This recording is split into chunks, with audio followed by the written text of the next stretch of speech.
Perfecto. Y ya que has comentado que hay diferentes tipos o hay diferentes clasificaciones, metiéndonos un poco en este tema, ¿qué diferentes clasificaciones podemos encontrar? Porque tradicionalmente no siempre se ha tenido en cuenta exclusivamente la temporal, esos 3 meses, que me Ujú, gustaría que profundizases un poco en ese ámbito. ujú.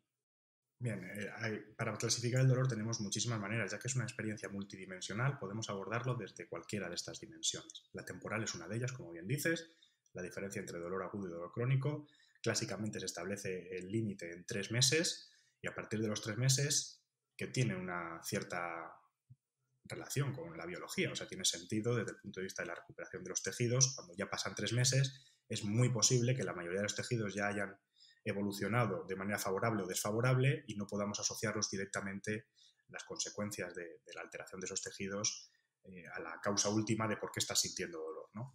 Entonces, los 3 meses no hay que abandonarlo así porque sí, es decir, pues ya está, ya no son 3 meses. ¿Y cuánto es? No, es que desde la semana 1, desde el minuto 1, tú puedes estar generando un proceso de cronificación, porque tengas el caldo de cultivo perfecto para generar un proceso de sensibilización que eso automatice el proceso de percepción dolorosa en situaciones que no debería dolerte, que es básicamente lo que es un dolor crónico. Y puede darse el caso de que lleves 70 años con dolor, es por poner una exageración, y que no sea un dolor por una alteración, sino que sean recidivas y que simplemente haya un aprendizaje asociativo y sea dolor de larga duración, persistente, pero que no haya generado los cambios neuroplásticos que asociamos a lo que hoy llamamos dolor crónico. O sea que la clasificación temporal no es que no exista, pero no es lo suficientemente fina como para poder quedarnos solo con esto. Eso en cuanto a agudo a crónico. Pero el dolor en sí mismo lo podemos clasificar pues, desde el punto de vista de los mecanismos. Yo es la clasificación que propongo como más útil o más práctica a nivel clínico, porque es la más ágil. Se refiere a signos y síntomas clínicos que el paciente presenta cuando te consulta sobre el dolor y tú con una serie de, bueno, pues con un checklist básicamente vas viendo si puede ser más de una cosa o más de otra. Como digo, tendemos a generalizarlo todo o a polarizarnos y en el dolor por mecanismos, en las clasificaciones que hay, que no hay una, hay cientos de clasificaciones del dolor por mecanismos, que ahora hablaré de ellas, eh, la tendencia es o es nociceptivo, o es neuropático, o es central. Esta sería la que yo utilizo, que es la propuesta por Smart y colaboradores en el Delphi de 2011. No es tanto uno o lo otro, es todo. O sea, el dolor es todo. Lo que tenemos que hacer es, por salud mental nuestra, del terapeuta, intentar centrarnos en uno que sea prioritario, que es lo que les explico muchas veces a los alumnos cuando se enfrentan por primera vez a esta situación de que el dolor no es lo que pensaban, no es simplemente un síntoma, sino es otra cosa. Y esa sensación de incertidumbre que nos tiene delante de un paciente con dolor, tenemos que intentar reducirla de esta manera. Entonces elegimos uno. No significa que porque sea nociceptivo no va a tener componentes neuropáticos.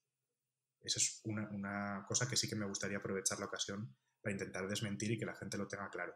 Cuando hablamos de una cosa o de la otra no significa que no pueda estar cursando con el resto. El dolor es un continuo y es un continuo que aborda todos estos aspectos. Solo es prioritario o solo es más grande, por así decirlo, tiene mayor magnitud en alguno de estos aspectos. Y entonces nos focalizamos sobre ese.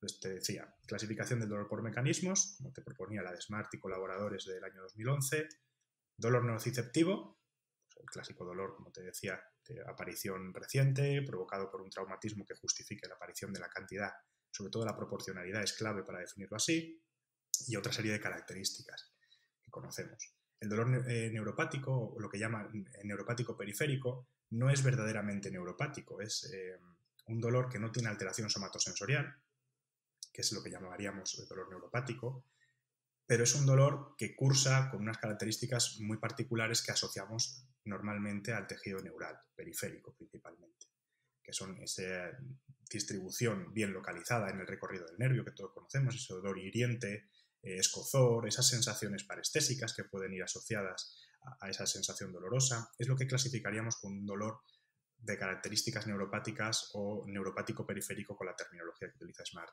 Y luego tendríamos ese dolor de tipo central, que sería ese que hemos clasificado nosotros como dolor crónico. Un dolor que aborda ya estructuras del sistema nervioso central, que genera cambios a nivel de toda la vida del paciente, cambios en el procesamiento y es donde más cuesta revertir muchas veces las consecuencias de esos cambios, de ese dolor.